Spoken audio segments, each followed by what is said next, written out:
Today, well, the title is Today If You Hear God's Voice, and the subtitle is Through the Son. This is a series, and this is part 1. So we're going to Hebrews chapter 1. This is for the first day. Go to Hebrews chapter 1. In days gone by, God spoke in many and varied ways to the fathers through the prophets.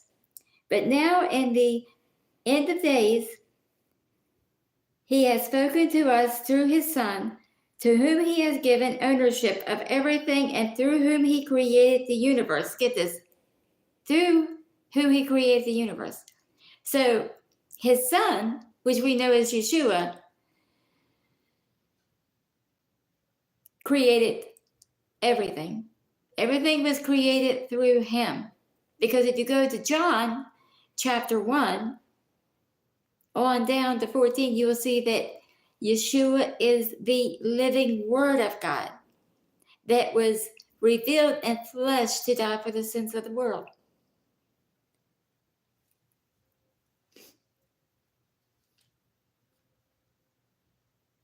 Okay, let me see. Okay. He has given ownership of everything, and through whom He created the universe. This Son is the radiance of the Shekinah, the very expression of God's essence. In other words, when you looked at Yeshua, and He said it, when you looked at Him, you seen the Father, because He was the image of the Father. And get this, He said He was the radiance. He was exactly the brilliance of God,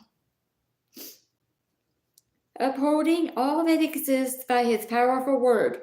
And after He had through Himself made purification for sins. How did He make those purifications? By His blood. See, there is no remission for sin except by blood. Almost everything has to be cleansed by blood for the sins to be cleansed. And it has to be a perfect, a flawless sacrifice, a perfect lamb to die for the sins of the world, for the blood to be shed. And that's what Yeshua was.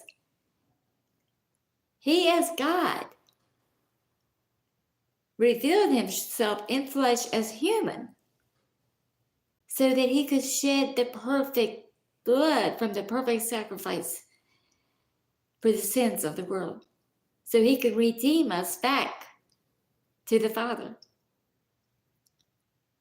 He sat down at the right hand of the Majesty on high. Now, we know right hand could be literal, but it also means power.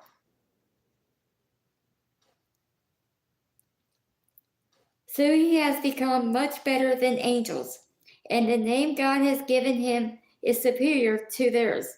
For to which of the angels? Now, let me go back where it says that He has come much better than angels, which He already was, because He is God. But what does this mean? See, I looked that up in a commentary, and I agree with this particular commentary that I looked up. It said that what it meant was because He had sacrificed. He was sacrificed for the sins of the world. What He did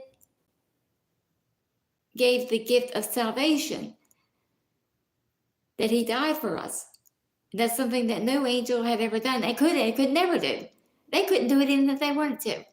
Because, like I've said many times, Yeshua had to robe Himself in flesh because spirit cannot bleed, and the blood had to be shed. And since angels are spirits, they cannot, even if they would want to, could you ever shed blood for the sins of the world? And it is the only one who was ever pure enough that could shed blood for the cleansing, not just the covering, but the cleansing of blood would be God.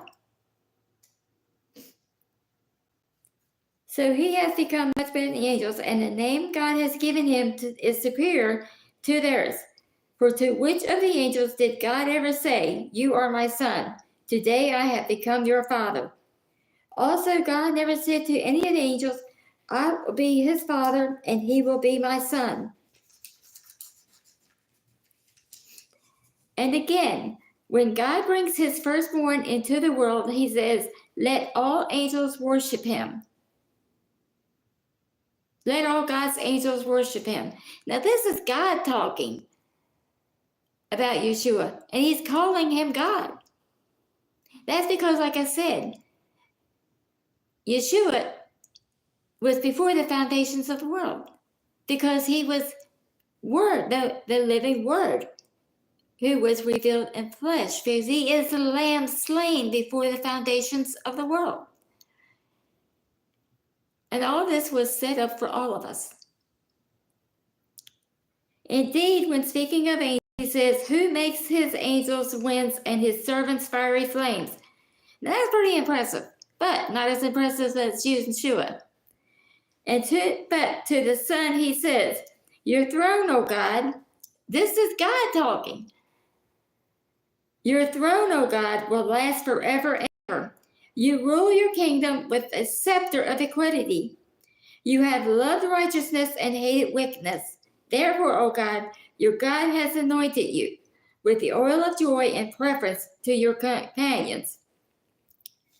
And in the beginning, Adonai, let's go back here. "You have loved righteousness and hated wickedness. Therefore, O God, your God has anointed you with the oil of joy." Now, God has a God. That means that the Word, the Son,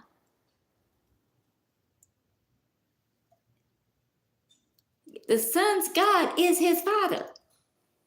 He submits to the will of the Father.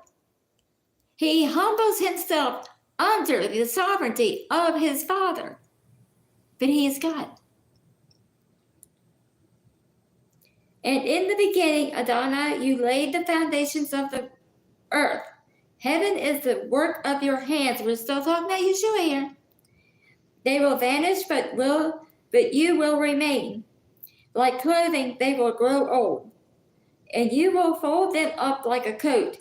Yes, they will be changed like clothing, but you remain the same. Your years will never end."